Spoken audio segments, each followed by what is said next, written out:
నేల నీరు త్రివిధ దళాల్లో ఎక్కడా తగ్గేదేలే అంటోంది ఇండియన్ సైనిక శక్తి. పహల్గామ్ ఉద్రిక్తతల వేర ఆయుధ సంపత్తిని మరింత మెరుగుపరుచుకుంటోంది. కొత్త ప్రయోగాలతో పాకిస్తాన్ గుండెల్లో గుబులు రేపుతోంది.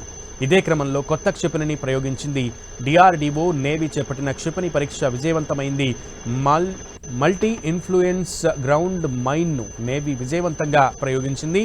ఎంఐజీఎం క్షిపణిని దేశీయంగా రూపొందించారు. డిఆర్డీఓ నేవీకి రక్షణ మంత్రి రాజ్నాథ్ సింగ్ శుభాకాంక్షలు తెలిపారు. DRDO, Indian Navy multi influence ground mine MIGM ధృవీకరణ పరీక్షను విజయవంతంగా పూర్తి చేశాయి. ఈ కొత్త ఆయుధంతో సముద్ర గర్భ యుద్ధంలో నేవీ సామర్థ్యాలు మరింత పెరిగాయి.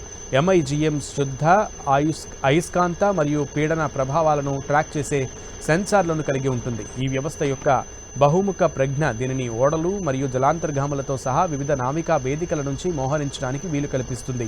ఎంఐజీఎం అనేది ఆధునిక స్టెల్త్ షిప్ల నుంచి పెరుగుతున్న ముప్పును ఎదుర్కోవడానికి డిఆర్డీఓ అభివృద్ధి చేసిన అధునాతన నావికా గని. భారత నావికాదళం యొక్క వ్యూహాత్మక సామర్థ్యాలను పెంపొందించడానికి రూపొందించబడింది. సముద్ర నాళాల ద్వారా ఉత్పన్నమయ్యేటువంటి శబ్ద, అయస్కాంత మరియు పీడన సంతకాలు వంటి వివిధ ప్రభావాలను గుర్తించగలదు, టార్గెట్ చేసుకుని నిలువరించగలదు.